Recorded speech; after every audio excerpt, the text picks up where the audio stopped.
what up, everybody? Doing a Warlock PvE tips video. Why me? Because I'm not great at Warlock, but I played it primarily through Destiny 1 and Destiny 2, and I've had a few people within my clan kind of ask me questions about it, so I figured I'd just put together kind of a video explaining what I know and the tips about playing in sandbox, player versus environment. This has nothing to do with Crucible at all. I'll touch on Crucible a couple times, but I don't like Crucible and I'm not very good at it, so any tips from me would be minorly useless. Savage is here to help me. Hey Savage. He's going to kind of go through the stuff with us at the same time. So first off, the classes themselves, Bungie purposefully set up the classes so they don't pigeonhole you into a certain role, be it support or tank or DPS. All three of the classes can do pretty much anything, and you'll see that within the Warlock subclasses, that you can be like a DPS or a flanker if you want to, or you can be support. Now, it's mainly set up for support strictly because of the Rift, and we'll get into that obviously in a bit. But you got to kind of find what your playstyle is and then make your build around your playstyle, because it's easy to do that. Basically, they've set it up in a way to where you want to be up in the front and you want to just be killing shit, then you can set it up that way. You want to be in the back and support, you can set it up that way. So I guess let's kind of just get into it. First off, we're going to focus on the Stormcaller. I think it's the absolute easiest of them all, and that's kind of why I use it, and I'll talk about that in a bit. Before we get into that, let's talk about the Rift, because it's the one thing it kind of all has in common. I'm going to talk about engagements a lot, and basically that's, you know, when you're fighting the enemy, like basically right before you're fighting the enemy. So as an example, we've got like a Legionnaire, a couple Legionnaires, they're pussies, but they're up there, 3 of them. But let's say Savage and I are coming around this corner and bam, we see enemies. The best thing to do is to put your Rift down ahead of time. Like if you're putting your Rift down while you're in combat, it's too late. Like sometimes I'll put it down just to save my ass because I'm about to die, so this thing will heal me, but it's much better to put it down before your engagement. That way you have the healing going on immediately as soon as they start hitting you. In addition, I like to put it in between kind of cover and the outside, so I can pop back and forth in between cover and the open, and be healed the whole time. Again, that's why it's the support class, in my opinion. You can use that a lot, especially if you're playing more of the back lines, because you can pop it, you can tell your team it's there, and then they can use it in that same area. Even the Titans can put up a shield in front of it, and you can kind of double up on that if you absolutely need to. So that's the one kind of general thing. I'm going to say that you use the Healing Rift almost always. There's also an Empowering Rift that's very niche. It's really good in raids, certain strikes, those kind of things, but being able to stay alive, it will get as much DPS basically as Empowering. Nonetheless, let's get into the Stormcaller itself. So the first thing, let's talk about the jumps. They've got Strafe Glide, Burst Glide, and Balanced Glide. Strafe gives you really good control. Burst gives you a really strong boost of speed at the beginning, but not very good control. And then obviously Balanced is right in between those two. I will highly suggest against Balanced at all time. It's not good at either of them. It's not good at getting the fuck out of the way really quick, and it's not good at controlling your movement. It's just okay at those. As to where Strafe Glide, here I'm actually going to pick it so we can jump around with it. You might want to do the same, Savage. You have really good control of your double jump. You can move it all around while you're in midair, those kind of things. So really good for jumping puzzles. Now while we're on jump, first thing I want to talk about is with the Warlock jump, it's a double pump of the button right off the bat as quick as you can. There is no delayed double jump. You just double hit it as quick as you can. That's the best way to do it, because the initial jump, and I'll kind of show you, that's like a delayed double jump. You can see that you really, it perpetuates your movement. So it's wherever you're moving, it will perpetuate that. So you want to capture the jump on the quickest part, which is the very beginning. Anyways, back to this strafe one. So we're double pumping the jump at all time, but you can see, like, especially like, okay, here's a cave right here. Let's say we wanted to get in, or we wanted to shoot enemies at the cave, but we kind of wanted to surprise them. You can totally move like all the way around on this side of the cave and then come back. I mean, the control with this strafe jump is really, really good. People in Crucible like it because they can hover around corners, those kind of things. If you're having trouble with certain jumping puzzles in strikes or in raids, this is really, really good. Another thing about jumps with Warlocks is turning it on and off a lot. And I think I'm going to explain that more. Let's switch over to the burst, this is the one I use primarily. And this is so I can get the fuck out of the way when I'm getting hit. So if I'm getting a hit, you can bam, double jump and really get out of the way really quick. And the cool thing about all the double jumps is they're directional. So let's say you're moving forward and you see an enemy, you can put back real quick and then double jump, and then you will go backwards. Again, it perpetuates your movement. So let's say you just stop and then double jump, you're just going to go straight up. But if you're running forward and then you go backwards just a little bit and double jump, now you're going backwards way more. Again, that burst glide really helps you get the fuck out of the way of things, even if you're going to go left or right from things. Again, about turning things on and off. Now, the way the enemy in PvE tracks you is it can tell where you're going to move, and it tries to lead you a little bit. So if you can trick the lead, meaning where it thinks you're going to go, you can avoid a lot of fire. And the best way is you double pump until you're up in the air, you turn it off, and then you turn it back on. And you can see I actually just made 3 different kind of movements. So I'm going to do it again in front of Savage here. So I'm turning it on, I'm stopping it, and then I'm turning it back on. So you can see I kind of moved in like 3 different ways. In fact, I may turn it off again. So what that does is, okay, they're leading, and then that stops that lead. They're leading again, and that stops another lead. That was a freaking horrible one right there. But let me show it one more time. So double jump, turn it off, and then double jump again to get it out of the way. So I'm like, I have at least 3 different movement speeds there, and it makes it really tough for the enemy to track you. Also, if you're using burst when you're doing jumping puzzles, it's really good to turn it on and off. So let's say I had to just like barely jump on top of that, and there was actually a ceiling that would kill me. You know, I can get there. This is actually way too tall. Let's say it's shorter. Let's say it's this thing, and I can't get above that rock or it'll kill me. So you can double jump and then turn it off just to get there. So I actually do that a lot in jumping puzzles, especially getting through the holes in the raids gauntlet. So again, strafe is really good for moving in midair. The burst is really good for getting the fuck out. Now for the Stormcaller, it's not going to matter as much. For the fire one, it matters a lot more. The fire one's based about being in the air a lot. Nonetheless, that is the jump. Let's talk about the grenades now. Arc bolt, pulse grenade, storm grenade. So it's basically 3 styles of grenade, I'll say. The pulse grenade is it's an area of effect that gives out, I think, 3 pulses. 1, 2, 3, no, 4, 5, 6. Maybe it's way more. So it gives out 6 pulses over time, but in pulses. So time over seconds. Each pulse does, I want to say, like 50 to 100. I forget what it is in PvE, but each pulse does X amount of damage. That's one of my favorite grenades because it's super easy to use. I don't have to think about it. The next one we'll talk about is the arc bolt grenade. Now this one is really good for crowd control, but it doesn't do as much damage as the pulse grenade. It doesn't do as much initial damage, nor does it do as much damage over time, but I think it will hit more people. I think the area of effect is a little bit bigger.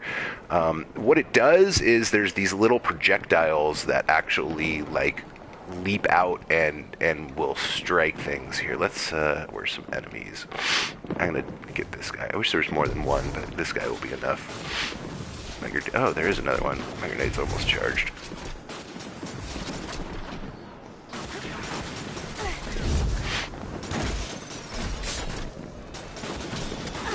Oh, those guys want to play too. Okay, here we go. I'm going to put it on the Scion. So you can see there's like these little, I don't know, seekers that go out, and basically they hone in on the target and destroy them, and they'll leap from one to another. So if there was someone else next to that legionnaire, the lightning would have leaped to him too and kill him. So it's actually really good at like instantaneously killing a bunch of adds, but it doesn't have the long-term effect of the pulse grenade, meaning the pulse keeps on pulsing. So if you're just fighting like hordes and hordes of adds and there's no real bosses or those kind of things, this is actually a pretty good grenade. But if you're going to be throwing it at a mix of bosses and adds, again, I would go back to the pulse grenade. Last, we have the storm grenade, which does the most damage. I think it may have, well, I'll put it this way, it does the most alpha damage. It only does one strike. So if you need to take something down really, really fast, it works really well. I think it probably has the biggest area of effect also. But again, it doesn't have that duration. Here, I'm going to huck it at these two guys.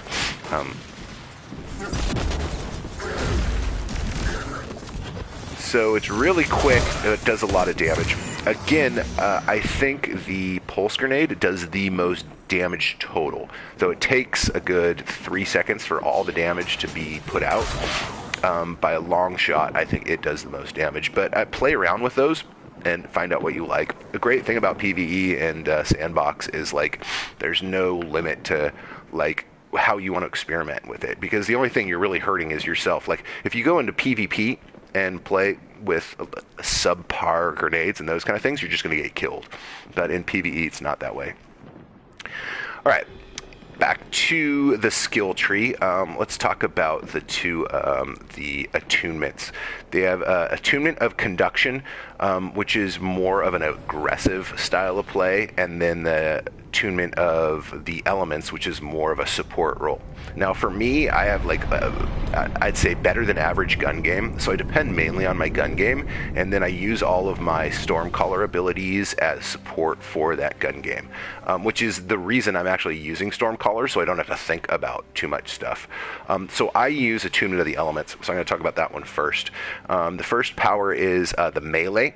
The melee is not overly powerful, but what this one does is it actually charges all your stuff for you. So it's charging your super, your grenade, and your melee energy itself. So whenever you see it, if you're close, definitely melee things. It doesn't even matter what you're meleeing, because you're not doing it to kill things or damage things. You're actually doing it to recharge your super and your grenade and recharge the melee that you're using.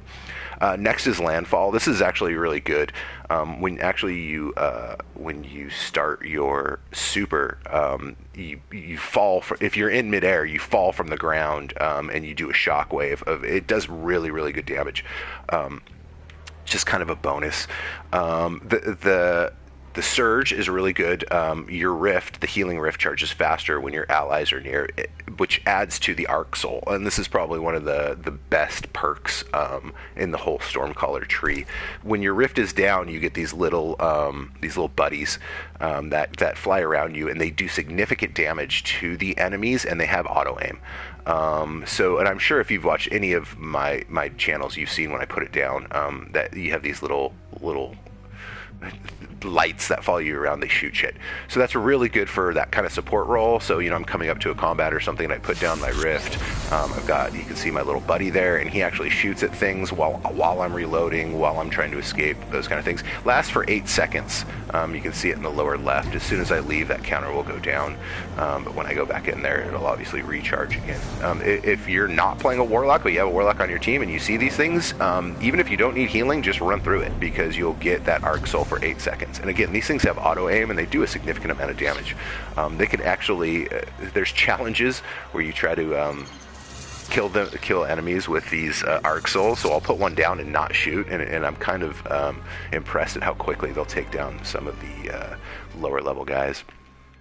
So again, that's the one I use. There's not a whole lot of thought to it. You're meleeing enemies just to charge things, so you're trying to melee stuff as much as possible, but you're really trying to get that your healing rift down in very strategic positions, so you can heal and have that extra offensive ability at the same time. So again, not necessarily frontline. You're kind of in the back. The only thing that's really frontline here is the what is it? Electrostatic, no, not that one. The Rising Storm, the melee. I mean, you got to be in front of someone to melee them, obviously. But again, that just helps with the recharge. Over to the Attunement of Conduction. So, as I said before, this one's way more offensive. I'm going to start at the top there. Enemy damage from your grenades chain deadly lightning to nearby enemies. So this one kind of goes well with the Arc Bolt grenade, because that one also chains. So it will double chain things. So it'll strike the enemy that's closest, and then it'll strike another enemy, and then it'll actually strike a third enemy. That's a great perk for taking out crowds. The Transcendence is really good. With full grenades and melee energy, Storm Trance lasts longer and fully restores health. If your health is low and you've got full grenades and melee, you could pop your super and you fully have you're full on health. Having Storm Trance last longer is obviously beneficial. Chain Lightning again to your melee, so more crowd control. The grenade and the melee crowd control are basically because your Warlock's going to be kind of out in the open a little bit more. So you're going to want to be able to hit more than one enemy at the same time and possibly stun them. Last is the Ionic Blink. So in your super, you can actually teleport and blink. Blink happens to be the fastest move in the entire game. I'll talk about that a little bit more when we get to Voidwalker, but this is mainly for PvE, for Crucible. So when you're in your Storm Trance and someone's about to do one of the Fists of Havoc or something else, you can just teleport the hell away from it. So again, it's because you're probably going to be in the front line and you're going to need to get the fuck out during your Storm Trance. For PvE, I do not suggest this build at all, only because you've got enough crowd control with the grenades themselves, so the additional crowd control isn't as helpful. And again, the Ionic Blink isn't doing anything in PvE for you. It really isn't. You're gaining nothing from that. So the super itself is really, really simple. You obviously pop it. I don't have it right now, but you pop it and R2 locks onto people and kills them. It's kind of brainless. The only thing you have to know is if you do jump and you're in midair, you have to retarget and re-R2 something.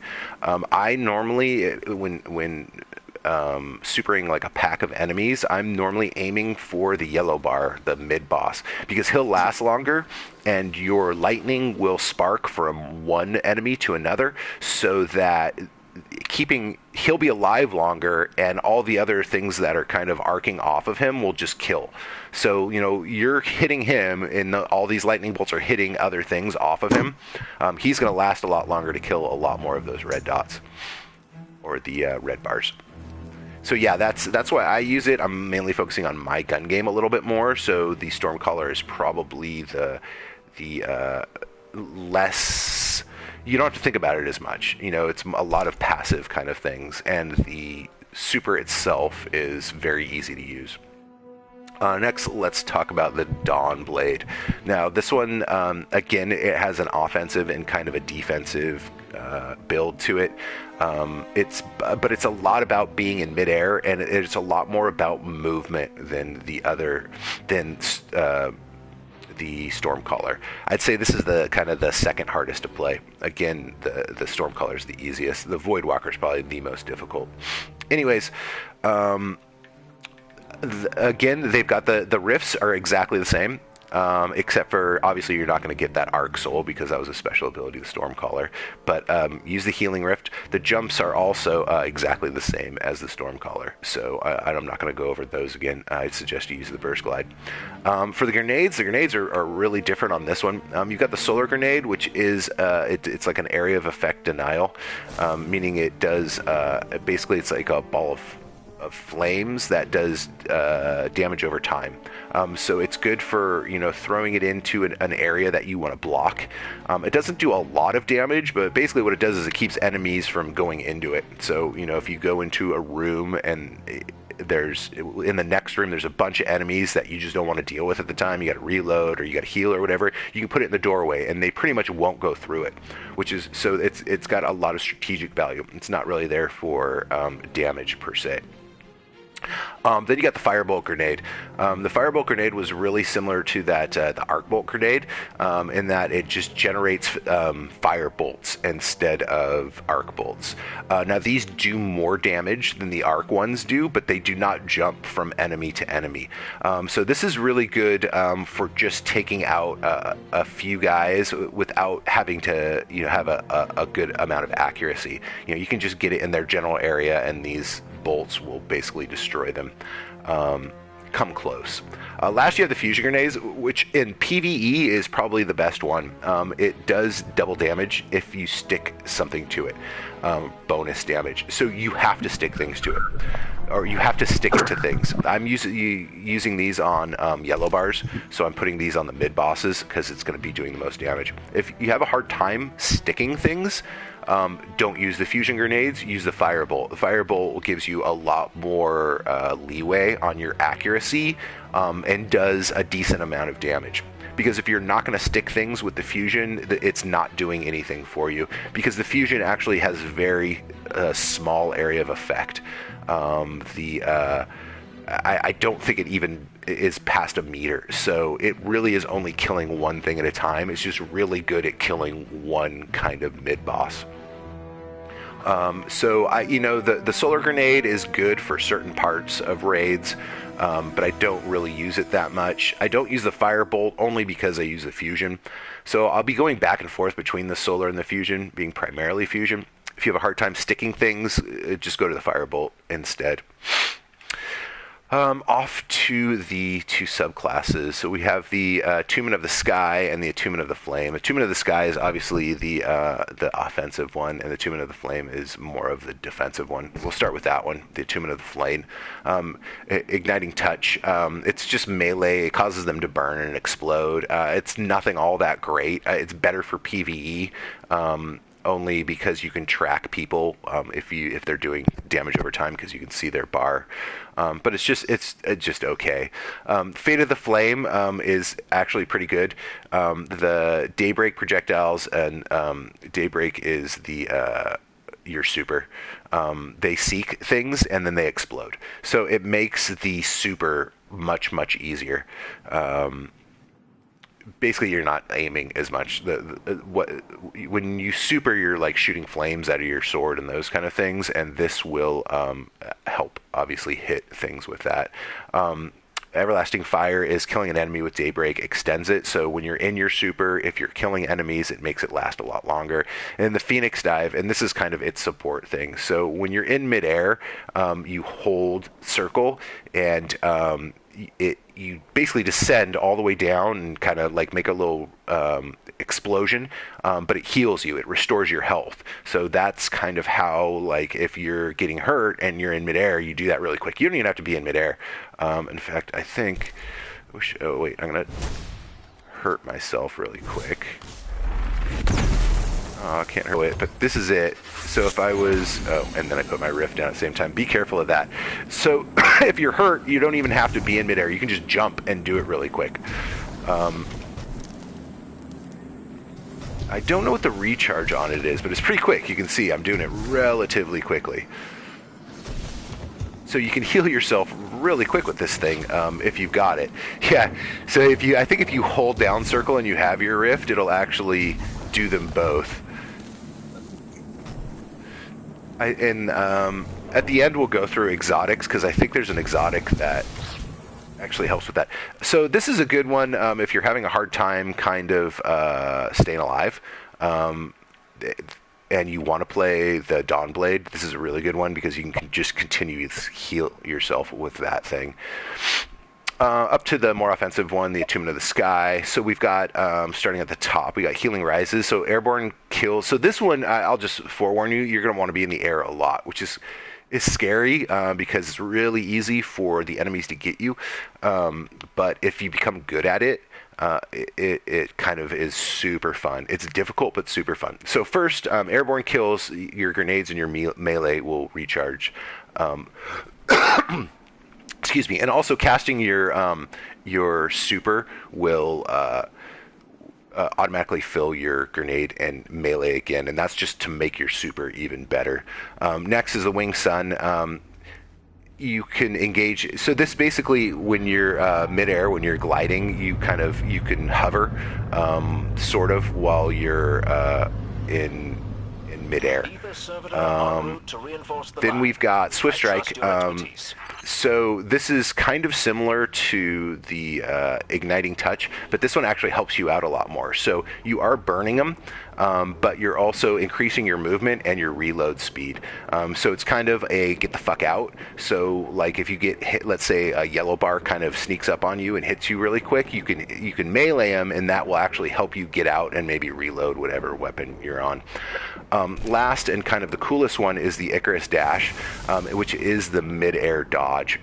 So when you're in air, you double strike the circle, and then that kind of will strafe side to side. I'll show it here in a second, but that makes it a lot harder for enemies to hit you. And it's a really quick move, so it'll get you the fuck out of certain situations. So if you're like aiming down the sight, you can see I'm kind of floating because of the perk, but then an enemy's there, you can kind of strafe out of the way really quick. It's also a pretty quick, like, straight move, just moving around. I think it takes like 10 seconds or something to recharge. But again, it's good to kind of get the hell away from things because you're going to be in midair a lot more. And it, obviously with the super too. And there you can see kind of the hover ability when I'm... So I have burst on, but I can hover a lot more when I'm aiming down the sight. Or hovering, and then, oh, he's going to shoot me, so I just get out of the way. Oh, that actually worked. That was freaking an awesome example. That lined up perfectly. Yep. And that is completely directional, that strafe, so back, left, right, forward, so, you know, no matter where you are in midair. And then obviously that all works with the super, so this is really about getting the super and then just annihilating stuff. So you pop your super, you're going to have full grenades, you're going to have full melee, you're going to be in midair a bunch, you're going to be throwing that sword, you're going to be throwing your grenades, and then you can obviously do your strafe while you're in the middle of it. You can see Ikora actually does that a bunch in the cutscenes. Last, we've got probably the most difficult of them all, and that's the Voidwalker. So again, with the Voidwalker, the riffs are exactly the same. I'm not going to go over those. However, the jumps are different. Instead of they have a burst glide, which is good. Whoops, I'm totally off. They have the burst glide and the strafe, the balanced, but instead of the balance, they have blink. Now, blink is actually the quickest move in the game. In fact, with a full agility build and blink, I think the Voidwalker is more mobile than the Hunter.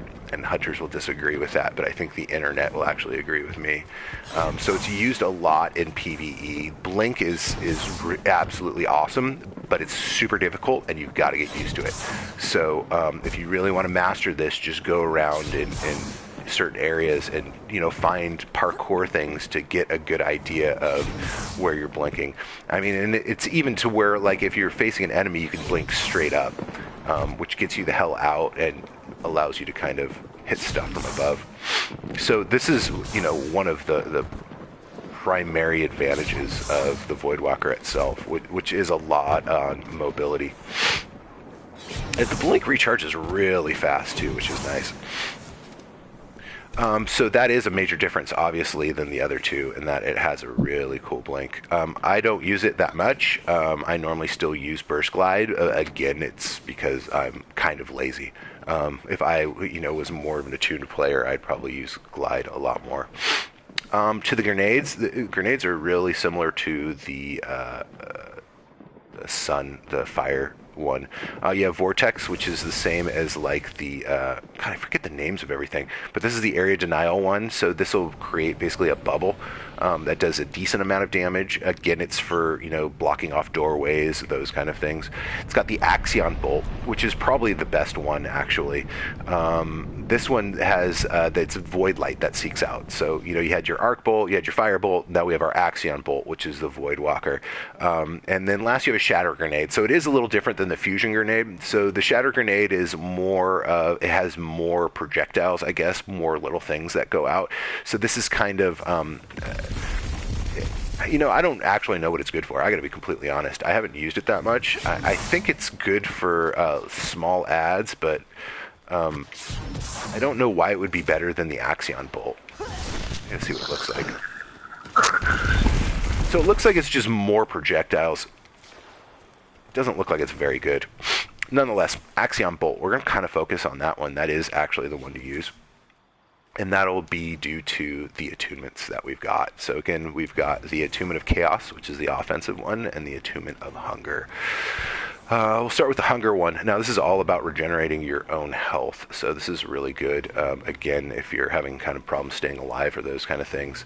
So melee kills will fully regenerate your health. So, wait, what was it? There's something else there. Melee kills, and for a short time after, kills restore additional health. Wow. Oh, fully regenerate your health. I think it's over time, so it's not like pop, you've got all your health back. It just starts to regenerate in any other kills. Nonetheless, it's important that you actually use this to kill people. So instead of hoping that it's going to kill someone, take out, take half of health out of an enemy before you actually end him with the melee. So, you know, take half of a red bar down and then melee him. That way you know you're getting your regeneration. Feed the void. So this one is really interesting. So this consumes your grenade energy to restore your health. So if you get damaged and you have grenade energy, you hold down L1 and that starts restoring your health. So it kind of, yet another way to do it. Obviously you're not going to be using your grenade as much, but it's yet a second way. So if you don't have melee, you don't have your rift, you need health, you can hold down L1. So 3 different ways to heal so far. Stable. Devour, which is the attunement of hunger. Which is the melee for the attunement of hunger. While that's in effect, it extends the duration and recharge of your grenades. So as you're meleeing things, it'll actually help. I don't think that's a good one. And recharges your grenades. Healing enemies extends its duration. Okay, so you hit someone with your melee, you kill someone with melee, and the regeneration actually lasts longer, and it recharges your grenades faster. So that allows for more healing from Feed the Void. So that's all about trying to feed your health and your grenade energy to feed your health. So there's kind of a little feedback loop. Last is the vortex. So this is like a super slow ball. So what the Voidwalker Super is it's called a dunk, but a big purple ball comes out and basically explodes and annihilates stuff. This one is even a bigger ball that moves slower. But what's really cool about this, actually, I have to build up my super. What's super cool about this one is it lasts for a long time and catch people in it, but also you can shoot it to make multiple projectiles. So instead of it just being one big projectile, I'm just going to build up my super really quick here. Actually, it's probably... I don't know where the enemies are. There we go. I just want to show being able to shoot it. Because it's freaking awesome. Yeah, actually, I want to take some damage here, so I'm going to try that. There we go. Okay, now I'm going to hold down L1, and I get some health.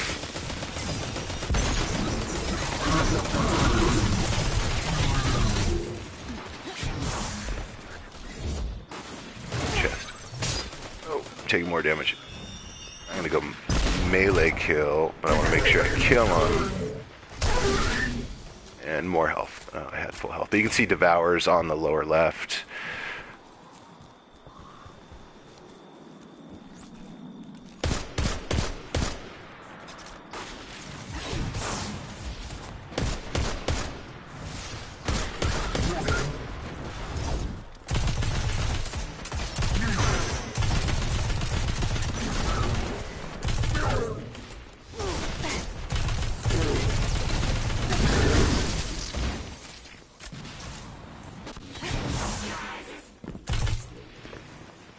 Lost him. Wow, it's taking longer than I thought. Alright, almost there.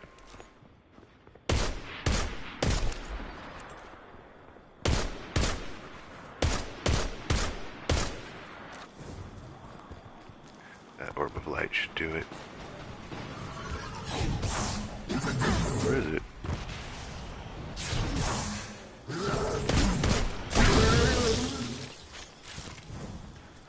Alright.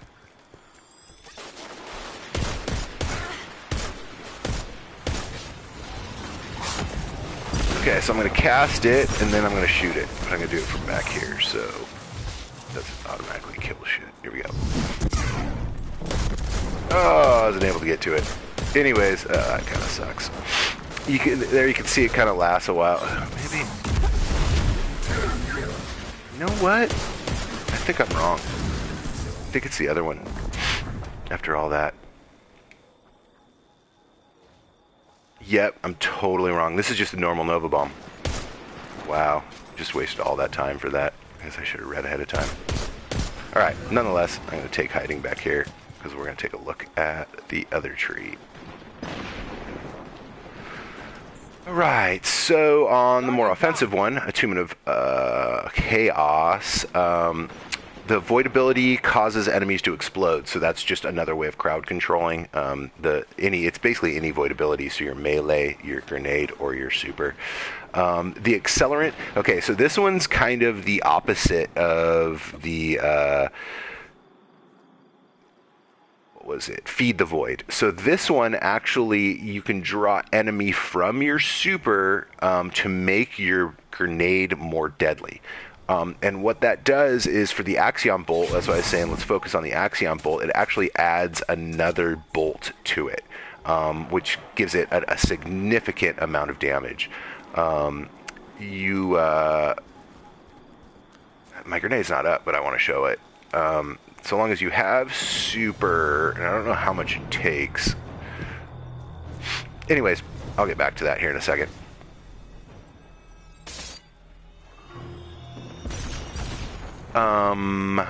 So yeah, instead of, using your grenade energy to heal you, this one is actually using super energy to make it so you have a much more powerful grenade, which is good for, obviously, the offensive build.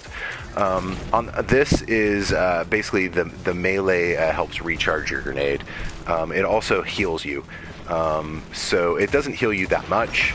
But it's kind of, I guess it's nice. So don't use it as a primary heal, but I guess use it when you have it, because you're going to recharge your grenade also. So last is a Cataclysm. That's the one that has the very slow Nova Bomb that you can shoot to create other ones. It also has Seeker,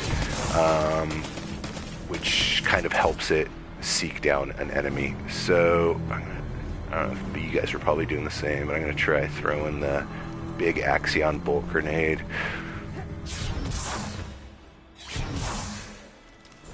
So with the Voidwalker, there's like a lot to think about. Damn. Oh, hell yeah. Because you're really trying to line up, getting your grenade energy, using your grenade energy, using your super energy, those kind of things. And then obviously, with the blink, it makes kind of everything, a lot more thoughtful. I'd say if you're having a hard time staying alive in certain areas, the Attunement of Hunger is a really, really good build. Again, you're gonna have to get used to it, but it's probably the best support build, because you can heal yourself almost consistently and you can still heal your team. If you're going for like something really offensive, I would suggest the Sun one. I always forget what that one's called. The Dawn Blade. I think you can do a lot of damage output with that, even if you're in a support role. And then if you want just something easy to play, I'll definitely suggest that Stormcaller. The last thing I really want to go over is kind of the exotics and certain builds that you can build into these kind of sub-trees that we just talked about. So with the Stormcaller, I normally use the Crown of the Tempest, just because it makes everything, all my abilities kind of recharge faster.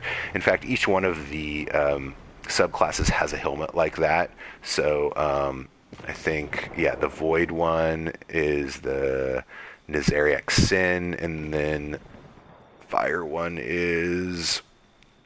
Which one is it? Maybe there isn't a Fire one. I guess there's not. I don't know why I thought there was.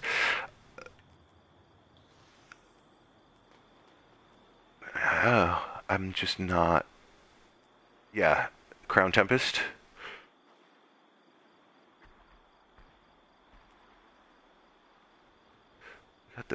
It must be in my vault.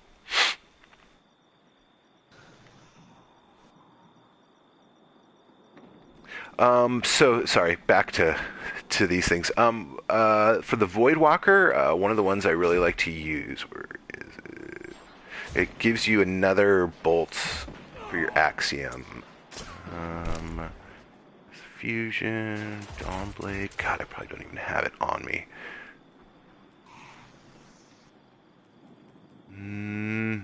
Void damage increases energy. Maybe I'm thinking of something else. Ability.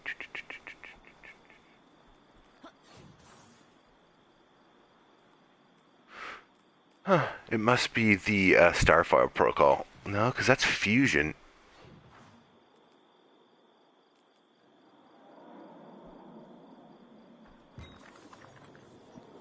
Huh. We're gonna have to go back to the tower. I gotta see if I've got more. I know I don't. I don't have it anymore in there. Yeah, I don't think there is a helmet for... I think they changed it. Because they've got the Void one. They got two Void ones. And neither one are really all that great. I use this... The only other one I use really is the Stag. And that's just because it gives me a lot more defense. But back to kind of the specific exotics. So again, anything that recharges your subclass is obviously really good. I thought there was one that gave you an extra Axion bolt, and which would be really good for the buffed up grenade on the Chaos build. But evidently there's not, unless I'm just totally missing something. Other than that, the Starfire Protocol is it's okay. You get an additional fusion grenade, which is really good, and they recharge faster, so it gives you a lot more offense. So the Wings of Sacred Dawn, I don't think are that great because you're already hovering. It just makes you hover a little bit better. And yeah, that's totally not worth it. None of the gloves are actually worth it at all, in my opinion. Even with a solar build and the sun bracers, I don't think that's worth it. And then the boots are just okay. Having, automatically reloading your allies' weapons is just decent. And here's more of a movement one. So, I mean, if you are using kind of the the front line of any of the three classes, the transfer steps actually is really good into a mobility build. The last thing I guess I really want to talk about is the three stats. I want to build in the recovery as much as possible on mine, and that allows me to take cover and build my armor back up really quick. I like to sink the second one into resistance, and then if anything's left over into mobility. You'll see here I've got a 10-4-2 build, but if I put on the Stag, I think it's 10-6. So it kind of depends. Oh, it's only 10-5. Oh, no, I just need to fix something. So it just kind of depends on if I want more of a tankier build or not. But again, I want 10 in recovery because I kind of am in the back line or the mid line, and I'm going to be behind cover a lot, so I can pop out and take some damage and then pop back in and then be full really, really fast. Resilience kind of helps me take a little less damage, and mobility again I don't think is that great as of right now, but I do know that Bungie is changing how mobility works and everything's going to be working a little faster. So for the time being, I wouldn't worry about mobility at all. But I'm sure I'm going to have an update to all this after the I think it's 1.1.4, because they're changing both the Dawnblade super, and they're changing kind of how builds work. So I'll update this tips video based on any of that. So, Savage, you got any questions, or you guys have any questions that I can answer before calling it?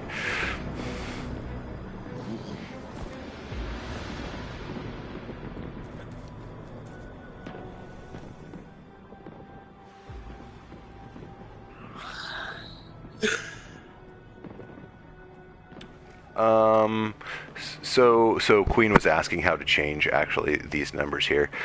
So each piece of armor comes with an inherent like value, be it mobility, resilience, or recovery, and then you can change it obviously like you were talking about with those. But so they'll have like, you know, 2 mobility already to them. So what do you want to change? Like, you want to put more resilience, you want to put more recovery. Here, I can actually look at your character.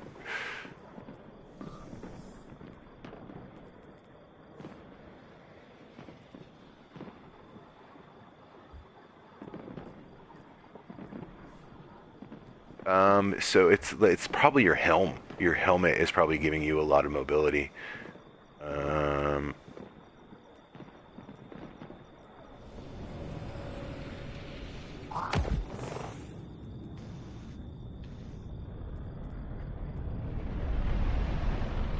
That changed it a little bit. I think you got more recovery. 833. And maybe, let's see, this, your shadow. Oh, wait, that doesn't have any. You got resilience there. Restoration. Yeah, I think with a different helm, you could probably lower that. Do you have, you have the stag? Yeah, I think that one will lower it. So you got to kind of change around with armor. Wow, you even more mobility with that one, huh? Crazy. So yeah, I have a similar build. I think you can get 10 for... Oh, you know what it is? I may have extra resistance on one of my mods. Kinetic. I have extra recovery on my boots. And on my my Warlock bond. So I put recovery mods in those. That brought mine up to 10. So otherwise we're the same. You should be like at what, 842? I'm 942. Bottom to top. Yeah, you can change yours around a little bit to make it 842. Like switch the Crown of Tempest. Wow, weird. Maybe not. I don't know why they're different. Oh, we're getting hit.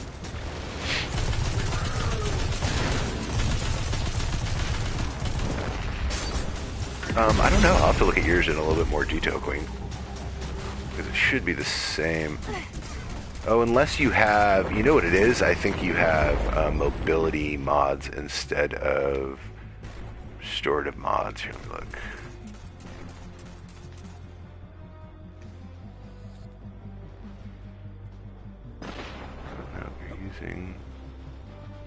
Huh.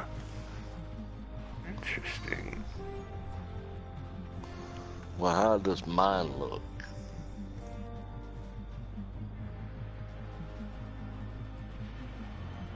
I don't know where you're getting that extra mobility. Oh, it's the robes, huh? No? 'Cause that's restorative. And yeah, I'll have to look at yours compared to mine. Savage, let's take a look.